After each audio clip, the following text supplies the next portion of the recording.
ભજીયા અને ગોટા ખાવાની મસ્તીભરી મોન્સૂન સિઝન આવી ગઈ છે, પરંતુ જોડે લાવે છે અઢળક બીમારીઓ, મચ્છર અને ગંદકી. આ ભેજવાળા વાતાવરણમાં સૌથી વધારે ફંગલ સ્કિન ઇન્ફેક્શન્સ થતા હોય છે. તો આપણે એનાથી બચવા માટે બને એટલા ભીના કપડાં કે બૂટ કે ભીના મોજા ના આપણા શરીરના સંપર્કમાં રહે એની કાળજી રાખવી જોઈએ અને જટિલ ફંગલ ઇન્ફેક્શન્સથી આપણે બચી શકીશું. બીજી મહત્વની વસ્તુ, જેના ફેફસા વીક હોય, જેમને લંગ કે રેસ્પિરેટરી ડિઝીઝીસ હોય, જેમ કે દમ, આસ્થમા કે પછી બીજા કોઈ પણ લંગની ઇન્ફેક્શન, એમણે એ દર્દીઓ એમની રેગ્યુલર મેડિસિન્સ ફરજિયાત લેવી જોઈએ અને એમના ફેફસા મજબૂત રાખવા જોઈએ. એના માટેની જે ડૉક્ટરની સલાહો છે એ પાળવી જોઈએ.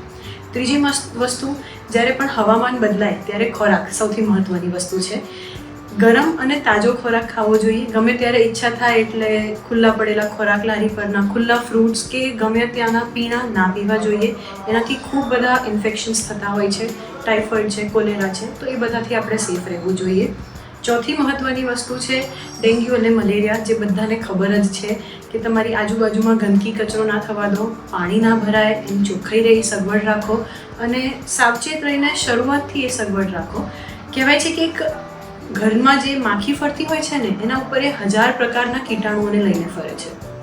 તો પાછળથી જો અમારી જોડે હોસ્પિટલમાં એડમિટ ના થવું હોય તો ઘરમાં ચોખ્ખાઈ રહે, આજુબાજુ પાણી ના ભરાય, ગંદકી ના રહે, એનાની કાળજી રાખો. આપણી જોડે જોડે પ્રકૃતિનું પણ રક્ષણ કરીએ તો આ વૃક્ષ વાવવાનો સૌથી સોનેરી અવસર છે.